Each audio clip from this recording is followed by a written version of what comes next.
Okay, let's get into this. We're doing a deep dive today into some really fascinating source material.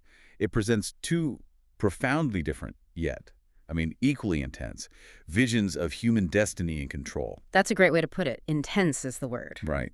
So our mission here isn't just to summarize the claims.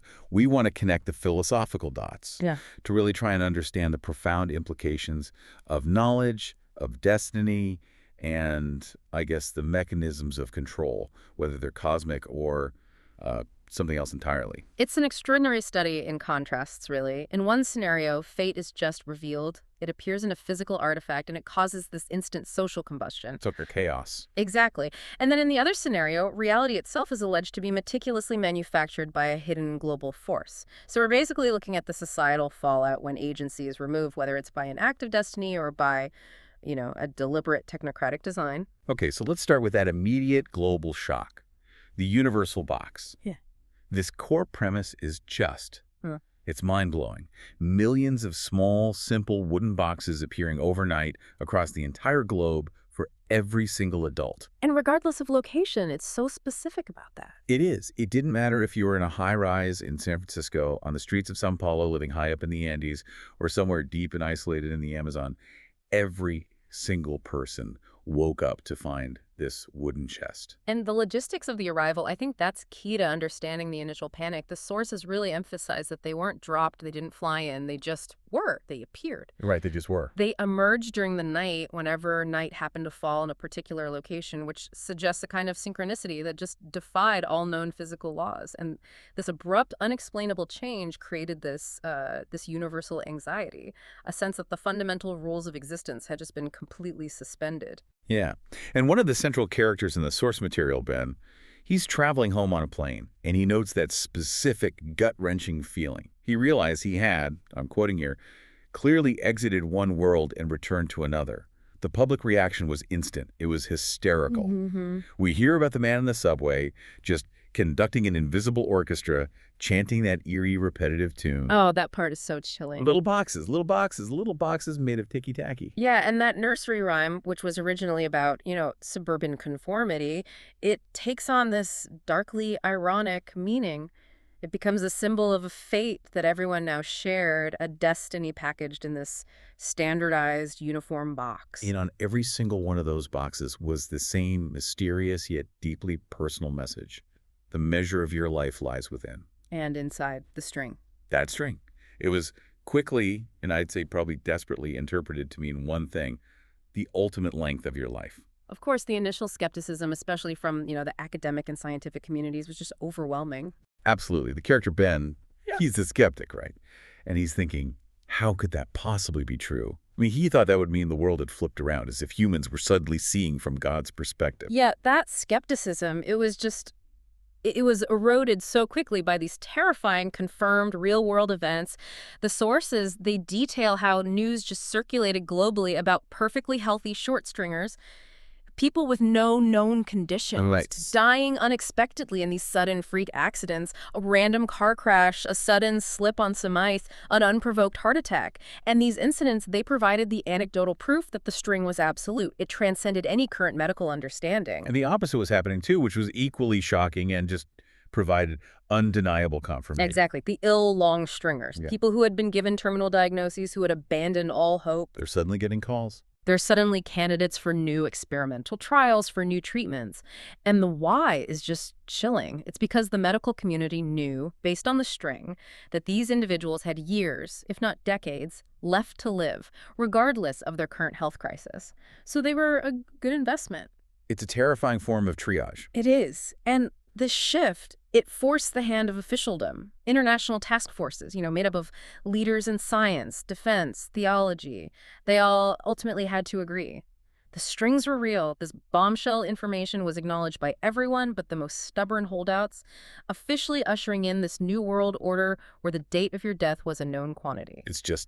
It's so deeply unsettling how quickly the artifacts themselves became these permanent relics, almost sacred objects. These chests, they're described as small, simple wooden boxes. But they're not. There's so much more. Right. In reality, they're closer to an airplane's black box. The source material emphasizes they simply could not be destroyed, not by burning, not by smashing, not even by extreme military force. They were permanent. And their permanence, it speaks volumes about the inescapable nature of this knowledge. They became, for so many, the ultimate life relic. We're told they often ended up in museums as historical markers. Or as urns. Or, in a much more personal and poignant term, they were used as urns to contain the ashes of their former owners. The knowledge was permanent, and so the decision of what to do with it was monumental. Mm-hmm. And this brings us to the first great societal division, to look or not to look. We see this dilemma play out even in these small micro-communities like the Connolly Academy, where a full third of the staff refused to look at their strings. They were just trying to cling to that illusion of control of the unknown. But the sources really stress that the choice, which was initially so personal, it just collapsed under this immense societal pressure. The knowledge didn't belong to the individual anymore. Oh. In a society that's already obsessed with self-disclosure, I mean, we post photos of our meals, we share every intimate detail online. The traditional barriers of privacy were already so weak. Looking at one string became, and this is the quote, just another insight into your life that no longer belonged to you. And that's the connective tissue right there. The moment your personal fate becomes public currency, the discussion is no longer about your internal destiny. It's immediately about external control and judgment. Oh, absolutely. People speculated constantly.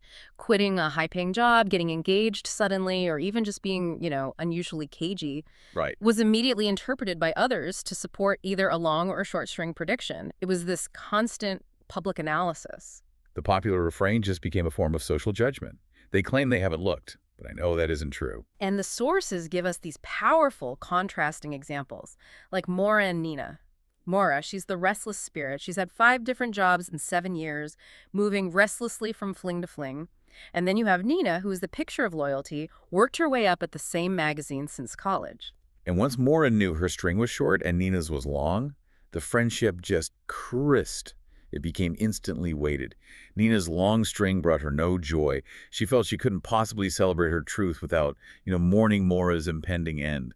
It just shows the immediate personal stakes. The shared experience of life was now measured and judged by this individual predetermined destiny. The revelation of that destiny had these immediate, dramatic, and irreversible consequences. And it very quickly created 2 starkly defined classes of citizens, the short stringers and the long stringers. The long stringers, realizing they had decades guarantee that they often reacted so dramatically. The sources note these immediate waves of home sales, of job abandonments, and just a rush into pursuits dedicated to making the most of one's time. Right. They embraced travel, painting, singing, dancing. It was this global movement seeking to live completely without regret, maybe banking on the idea that they were guaranteed time to fix any mistakes they made along the way. But the real societal alarm bells were sounded by a segment of the short stringers.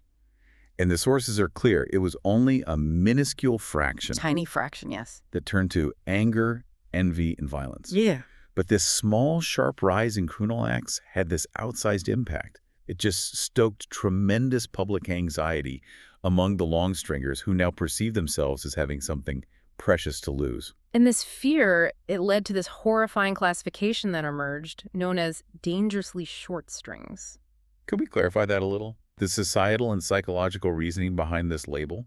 What does the source material suggest was the core issue with this community? Well, what's crucial here is the concept of long-term ethical investment. If you know you have only weeks or months left, the source argues, you find yourself staring into a future that's so brief that it ensures, and I'm quoting, little to no consequences for your actions. So the social contract just breaks down. It completely breaks down. There's no tangible motive for ethical behavior, no benefit from late in life blessings or pensions or anything like that.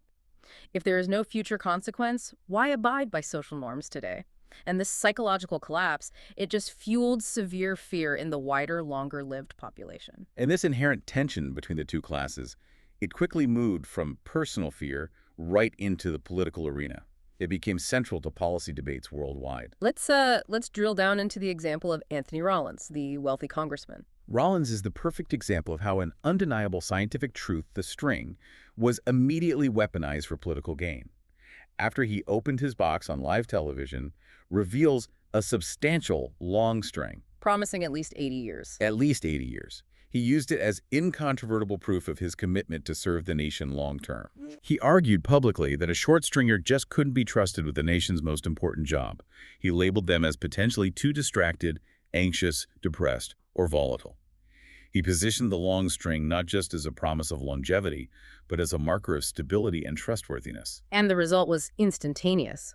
Waves of tweets, blog posts, all demanding that political candidates reveal their strings as a prerequisite for holding office. The most alarming aspect to me was how quickly society accepted this immutable external measure, a piece of wood and string, as the basis for fundamental civil rights and public trust. And that political pressure, it culminated in massive policy changes. Following a particularly shocking attack on the Capitol, which involved a short-stringer bomber, the U.S. president announced the Security and Transparency in Appointing and Recruiting Initiative, or the STAR Initiative. STAR. This sweeping executive order, it created two distinct classes of citizens, cementing the division in law. It banned short stringers from high-ranking government posts and jobs requiring long-term commitment or high-security clearance. It specifically cited roles like soldier, FBI agent, or NSA work. And the reaction from short stringers like Maura was just palpable fury. Her statement, it just summarizes the institutional prejudice. She says, "They just told me that solely because of my string, I can't be a soldier." The source material uses this moment to analyze the precedent, how easily fear replaces freedom when the external measure is perceived as absolute truth. And the military dilemma is especially poignant. It really highlights the ethical contortions people went through to survive this new reality. You see Jack, who is Rollins' own nephew and secretly a short stringer. Right. He's contemplating switching strings with his long string friend Javi to avoid deployment to a combat zone. And Javi is presented as the idealist in this scenario. He is. Understanding Jack's desperation and maybe feeling compelled by the string's predetermined outcome, Javi ultimately takes the short string to serve in combat, where he dies very quickly. And this deception, it leads the Army top brass to assume some form of fraud had occurred, which leads to this devastating conclusion. The strings never lied, but humans sure did. It's a reflection on trust. The only thing less reliable than human destiny was human integrity. And the societal anxiety was constantly being fed by these tragic, isolated events. We were immediately weaponized. I mean, consider the hospital shooting. The shooter was a short stringer who had reportedly been refused admission. Possibly because, during a general healthcare crisis, the hospital just couldn't afford to give expensive CT scans and extensive care to every healthy-looking short stringer who was seeking some kind of preemptive diagnosis. And Rollins' campaign swiftly exploited this. They shifted the public conversation away from difficult debates about gun control or healthcare access or restrictive laws, and they just placed the blame squarely on the volatility of the strings. The strings became the scapegoat. The perfect scapegoat for deeper systemic societal failures. Maura, she astutely pointed out that this violence fed this insidious, unconscious bias. People subconsciously began to wonder, even about acquaintances or colleagues, can I trust this person? With everything they're going through, will they suddenly snap or just stop caring about the future? And this unconscious bias was made so much worse by the terrifying collapse of information privacy. We're told about the creation of that massive, editable Google spreadsheet tracking New Yorkers' string lengths. Like a Wikipedia for your lifespan. Exactly. A database that quickly swelled to 60,000 names. It was a shocking, pervasive invasion of privacy, allowing any stranger to expose this deeply personal, life-defining information with a single click. Despite all the turmoil, the deep divisions created by this absolute knowledge, the sources do emphasize that groups formed to push back against the power of the measure. We see that symbolic rejection across Europe with the midsummer bonfires. That image is so striking. Thousands of people throwing their undestroyable boxes, relics of their own fate, into these huge fires, knowing they couldn't be destroyed, but using the gesture as this defiant symbolic rejection of the string's power to define their actions. And here, domestically, the strung-together movement gained massive traction. Ben and Maura were key members. They organized mass events to demonstrate unity, and it all culminated in that ultimate display in Times Square where all the commercial screens just flashed the simple, powerful words, strung together. Which showed that even in a world redefined by predetermined fate, a world that still had, no trouble starting wars, they hadn't entirely forgotten how to come together. Right. They found a shared humanity in the face of what was supposed to be a purely individual destiny. The quality of your life, the movement argued, was chosen, not measured. Okay, so the world of the measure presented this stark scenario. Fate was known, and it caused massive upheaval, creating an immediate discriminatory class system based on that knowledge. Now, Let's use this moment of clarity, this realization that an external, immutable measure can instantly dictate behavior and policy. Let's use that as our deep dive bridge. It's a perfect pivot. If the first source showed us the societal chaos that results when destiny is known, a form of cosmic fatalism, our second set of sources presents an even darker claim.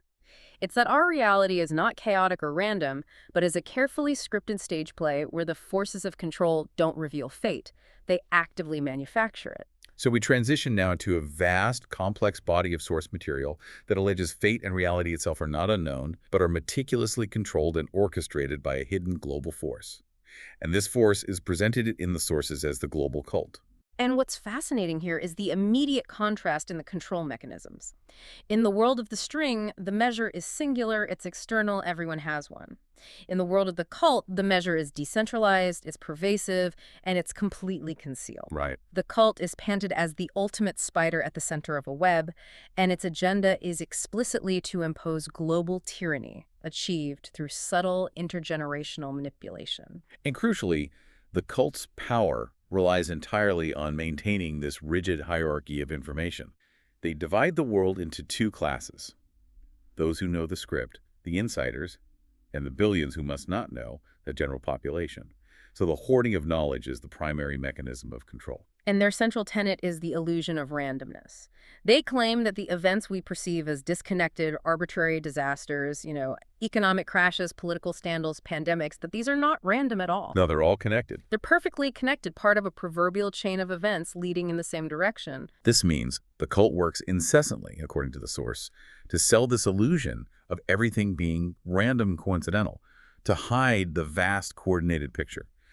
And those who seek to expose this picture are labeled renegade minds, individuals who reject this programmed perception and constantly scan the world for patterns of connection that the mainstream narrative just dismisses. So let's delve into the architecture of this alleged global control, according to the source material. The cult's foundation is traced back thousands of years. It specifically mentions origins in ancient Babylon and Sumer in what is now Iraq. And the sources allege that this network has manipulated global events intergenerationally. It's become increasingly effective as, global financial and political power centralized throughout the 18th and 19th centuries. And a key component of the alleged inner circle is identified as the Sabatian Frankism network. Okay, could we clarify that a little? For listeners who might be unfamiliar with this claim, what is the core mechanism of manipulation this group is said to employ? Certainly. So the sources describe two key figures, Sabbatai Zevi and Jacob Frank. They're alleged to have formed a fraudulent anti-religious cult, posing as Jewish, to hide their truly sinister agenda behind a religious facade. The core principle of their alleged philosophy is sanctification through sin, the belief that by performing acts traditionally considered immoral or wicked, they accelerate their own form of spiritual redemption or global transformation. And this network, the source material claims, along with historical figures like Mayer Amschel Rothschild and the Bavarian Illuminati, forms the central engine of human manipulation. Their goal is frighteningly expansive: to impose a one-world religion. Which the source identifies as a hybrid of Sabbatean Satanism and earth goddess worship. Right, and to enforce global tyranny, achieved by centralizing power until nations become mere administrative units run by cult-owned dark suits. And this centralization, this erosion of national sovereignty, it's achieved primarily through these sophisticated manipulation techniques. The source identifies two major methods that work in tandem: problem reaction solution, or PRS, and the totalitarian tiptoe, or TT. Let's focus on PRS, because it seems to be the most critical element of the alleged tactical control. It involves the cult creating a problem or a perceived problem, often a crisis, real or manufactured, which elicits an immediate public reaction. Usually fear, panic, a desperate demand for change or security. Exactly. And this allows the authority to then impose a pre-planned solution that otherwise would have been impossible to sell to a free society. And the sources detail an even more subtle variation: no problem reaction solution. This is where billions of people accept these draconian solutions like house arrest or the elimination of civil liberties simply because they perceive the problem, like a widespread public health crisis, to be real and catastrophic. Even if the underlying facts, according to the source, do not support that severity. Exactly. The source encourages critical analysis by urging you, the listener, to always ask, who benefits from this solution, and was the solution prepared long before the problem even appeared? And PRS works hand in hand with the totalitarian tiptoe, the TT. which is defined as the incremental centralization of power. You see this process, the source claims, in the slow, persistent evolution of international bodies, like the EU transforming from a simple trade zone into a centralized bureaucratic dictatorship with more and more political power. And here's where the source material gets into the extremely contentious political landscape. It alleges that contemporary politics is not driven by genuine ideology, but is merely a rhetorical, not ideological puppet show. Both the Republican and Democrat parties are claimed to be nothing more than vehicles for the cult's long-term agenda. The claim suggests that deep state assets, which the source labels both neoconservatives and democonservatives, ultimately answer to the same masters one step back in the shadows. So the political structure is designed to ensure that, and this is a direct quote, no matter which party is perceived to be in power, the cult remains in power. This structural control guarantees the globalist agenda continues, regardless of who wins an election. The sources also allege that cultural movements are actively leveraged. They detail the woke agenda as a powerful cult asset, claiming it is hijacking traditional left-wing beliefs with what they term far-right make-believe social justice, better known as Marxism, designed explicitly to promote intense social division. And we should be clear, the source provides specific incendiary examples, like the claim that certain curricula are designed to teach non-white people to hate white people, or the assertion that the popular phrase "all lives matter" is falsely smeared as racist. The overall alleged goal of this manufactured cultural conflict, they claim, is to prevent human unity. Right, to focus human energy on what they call phantom self identities. What exactly is this phantom self concept as it's described in the source? The phantom self refers to the source's assertion that people are being programmed to define themselves solely by these manufactured divisions, race, gender, sexual orientation, political labels, rather than recognizing their fundamental shared humanity, which they call the big me awareness. So by focusing people on these surface-level conflicts, the cult ensures that collective awareness and resistance never really coalesce. Precisely. And maintaining this division requires ruthless control of information. The source material claims that the censorship arm, specifically Silicon Valley giants like Google, Facebook, and YouTube, are controlled by cult operatives who are actively selecting governments and silencing those exposing the agenda. They're making sure that only the official narrative, or what they call the postage stamp consensus, prevails across all major media channels. And if we connect this strategy of centralized information control to the bigger picture, this surveillance is essential for the next step in the strategy. Engineering widespread, coordinated crises that justify total control and that incremental centralization of power via the totalitarian tiptoe. Okay, let's delve into the extremely sensitive claim that the COVID pandemic was an orchestrated psychological operation, or a psyop. This assertion is supported in the source material by referencing several planning documents that allegedly preempted the crisis by years. We have to highlight the specific document cited, the Rockefeller Foundation's 2010 document, Scenarios for the Future of Technology and International Development.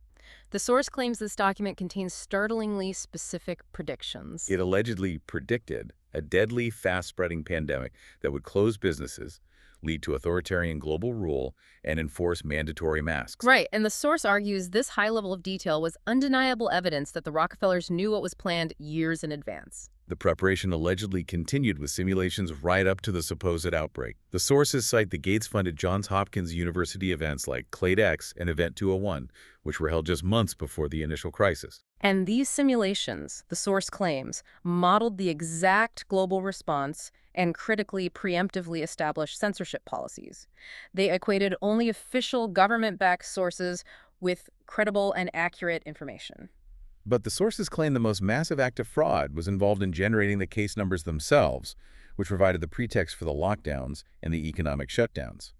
They focus intensely on the use of the RT-PCR test, which was invented by Nobel laureate Kary Mullis. This is a crucial detail that needs some clarity. What exactly does the source material allege about the RT-PCR test? So the sources quote Mullis directly, asserting that he stated publicly and repeatedly that his test cannot detect infectious disease. It can only detect genetic sequences and amplify them. It can't quantify viral load or confirm illness. Yet the source claims it was used worldwide with excessively high amplification cycles, the cycle threshold, to generate these illusory cases and deaths, thus manufacturing the perception of a catastrophic pandemic. And the sources use Mullis's outspoken opposition as further proof of the engineered nature of the crisis.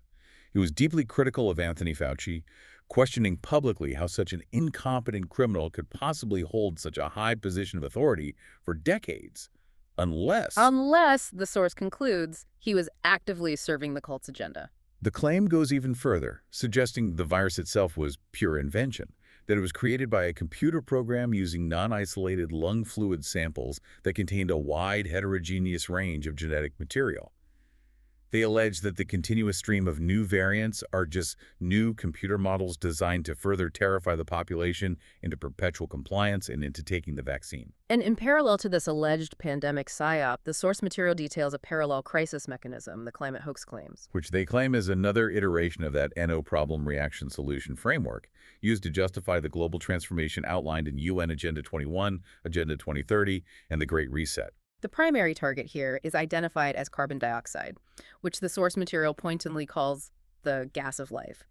They claim it is being deliberately condemned as a pollutant to promote carbon-neutral goals by 2050, fundamentally aiming to dismantle symbiotic relationships in nature, which is a key goal of the technocrats seeking to re-engineer life itself. The sources argue that the scientific consensus on climate change isn't organic, it's manufactured. Scientists who challenge the accepted narrative, they claim, have their grants withdrawn, their publications suppressed, and their careers destroyed, which, for the source, just confirms the system of centralized scientific control. And this systemic control leads directly into the alleged ultimate endgame, merging humanity with technology under centralized control to create Human 2.0. Right, and the sources claim that the mRNA technology in the Pfizer and Moderna vaccines is central to this final transformation. The claim is that these shots deliver synthetic material, described explicitly by Moderna's chief medical officer, Dr. Tal Zaks, as software for the cell. We have to report the direct quote cited in the sources. Dr. Zaks stated, "We are actually hacking the software of life." Hacking the software of life. And the source argues that this hack is achieved because the mRNA vaccines deliver self-replicating synthetic material with the alleged effect of changing human DNA, compounding the process with every dose. This, they claim, is the literal first step toward programming and rewriting the human operating system from the outside in. And here's where the dark echoes of Aldous Huxley's Brave New World really start to surface. The sources argue the infrastructure for this control is the smart grid and the Internet of Bodies, or IOB. Which is described as the fusion of the physical, digital, and biological. The IOB, they claim, will involve holdable, wearable, and eventually implantable technology to allow people to be remotely monitored and controlled, creating what is chillingly termed an electronic concentration camp, where citizens are entirely dependent on and observable by the central system. Furthermore, the cult is alleged to be actively manipulating gender and reproduction, moving toward total biological control. The sources cite efforts to promote gender fusion, the deletion of traditional gender terms like man and woman in institutions, and the push for synthetic biology. They point specifically to the rapid development of artificial wombs, citing the growth of mouse embryos in customized incubators as a precursor. And this is claimed to be a deliberate step toward eventually gestating humans outside the womb, which would centralize control over reproduction and allow for the creation of predetermined social castes, echoing the dystopian societal engineering described by Huxley. The source also links the rapid decline in male fertility and dropping testosterone levels globally to environmental factors, specifically citing phthalates, claiming these are tolerated or even promoted because they serve the cult's long-term goal of population control and biological weakening. Given the sheer scale of this alleged operation, the sources argue that this entire control mechanism is fundamentally an act of psychological warfare, meticulously designed to break the human spirit and preempt any collective resistance. And we see clear, disturbing descriptions of this psychological warfare. The sources reference the UK government's Behavioral Science Group, SPIB, which allegedly sought methods to generate maximum fear and guilt. Right. They wanted, for example, children to apologize to parents for bringing in COVID and to promote social disapproval for non-compliance among the general public. It's a classic tactic of tyranny, getting the target population to police and maintain its own obedience. And the sources argue that the devastating effects of enforced isolation, lockdown, distancing were intentionally employed to break the human psyche.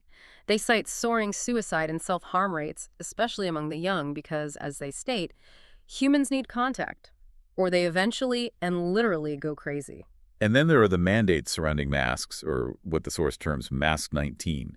They are claimed to be a control mechanism modeled on Chinese communist style, causing oxygen deprivation, which stunts brain development, damages every single organ, and, deletes individualization by making people faceless. The sources allege that the true function of the mask was not health, but control the destruction of human emotional interaction and the promotion of a compliant collective identity.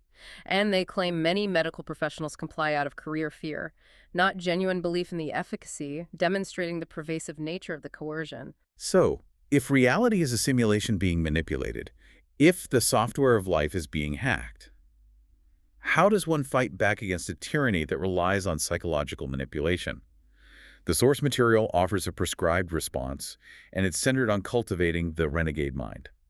The core antidote is seeking knowledge and connecting with expanded awareness.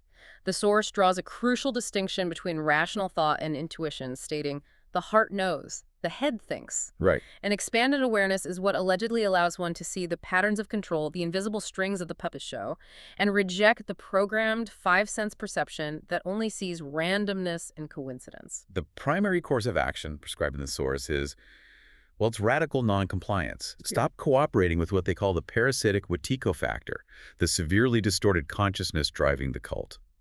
The advice is extremely stark and aggressive. It is. It's essentially demanding listeners refuse to cooperate with those in power, telling what they term the psychos and their lackeys to back off completely. The underlying philosophical argument is that fascism isn't imposed by the few fascists at the top. It's imposed by the silent, acquiescing majority of the population. Therefore, the immediate removal of consent is the most powerful weapon. The sources also suggest a legal path forward, drawing a sharp distinction between statute law and common law. Could you elaborate on how the source defines this legal maneuver for the learner? Sure, so statute law, they claim, is the law of the sea, and it applies only to corporations. Common law, by contrast, is founded on the simple, immutable premise of do no harm and doesn't recognize victimless crimes. And the source claims that government entities are operating purely as corporations. Right, and that citizens are tricked into identifying as a corporate entity, the capitalized version of their name you see on a driver's license, for example, to grant jurisdiction under statute law.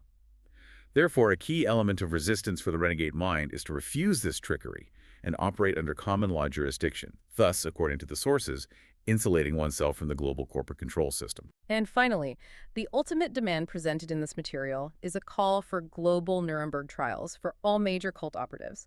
They name figures like Gates, Fauci, Schwab, and Drosten for their alleged roles in orchestrating these hoaxes and mass manipulation. The source insists that the defense of, "I was just following orders," must not work this time, demanding justice for the psychological and economic damage inflicted worldwide. So we've explored two extraordinary visions of human destiny and control, both leading to the suppression of individual agency. In the world of the strings, people knew their allotted time and they reacted with this dramatic freedom, but that knowledge was quickly harnessed for fear, leading to discriminatory policies like the Star Initiative. And in the world of the cult's alleged agenda, the goal is not merely to reveal fate, but to manufacture it entirely, often by imposing fear through psychological operations and creating what they term a painless concentration camp, where, as Huxley predicted, people will in fact have their own liberties taken away from them, but rather enjoy it. The synthesis is stark. Whether destiny is contained in a string or engineered by technocrats, both sources point to a fundamental loss of human agency, driven by external fear and the calculated misuse of information. In the world of the mesher, the string's length was the external yardstick of life, the metric by which people like Mora and Nina were instantly judged and defined. Yet, even in that fatalistic world, there was a kernel of resistance. One character reflected deeply on that inscription, suggesting that the measure of your life lies within might not refer only to the string, but to the thousands of other ways we could measure the true quality of our lives, the fulfillment, the connection, the courage shown in the face of absolute knowledge. So if our reality is constantly being engineered and our strings are potentially just hacked software, then the ultimate measure of your life, the thing that cannot be falsified or censored, might be found in only one place. The courageous refusal to let external fear, whether of a short string or a global hoax, dictate your internal sense of what is fundamentally right and true. That is the knowledge that truly lies within.